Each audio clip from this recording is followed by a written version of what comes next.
Dalam hidup, kita diajarkan untuk saling percaya. Sejak kecil, kita terbiasa mempercayai orang tua yang mengurus kita, guru yang membimbing kita, teman yang menemani kita bermain. Kepercayaan menjadi sesuatu yang alami, seperti napas. Kita jarang memikirkannya, tapi tampaknya, hubungan manusia sulit bertahan.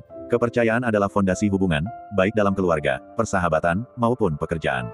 Ia seperti jembatan yang menghubungkan dua hati. Kita melangkah di atasnya tanpa rasa takut, karena yakin orang di seberang tidak akan memotongnya. Namun ada satu kenyataan pahit yang sering terlupakan, pengkhianatan bisa datang kepada siapa saja, bahkan kepada orang yang kita percaya sepenuhnya.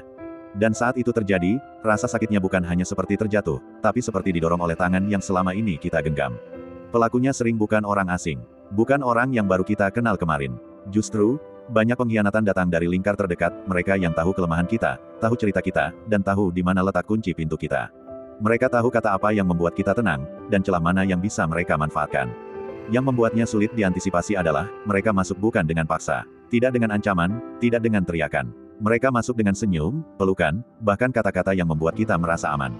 Kadang, kita berpikir, dia kan sahabatku, dia keluargaku, dia pasanganku, dia nggak mungkin menyakiti aku. Dan itulah yang membuat kita menurunkan semua pagar, membuka semua pintu, dan menyerahkan kuncinya. Tapi kenyataannya, dunia tidak selalu seindah itu.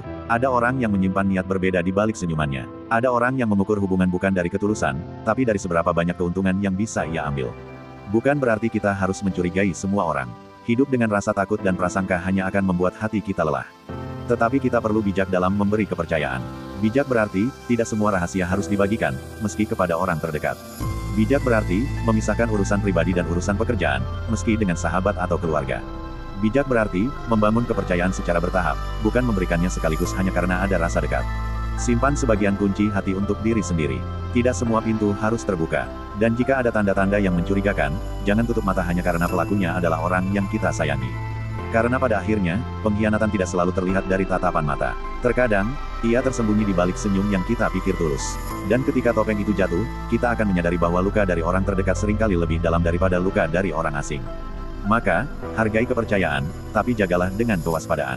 Karena kepercayaan itu seperti kaca, sekali pecah, sulit kembali utuh seperti semula.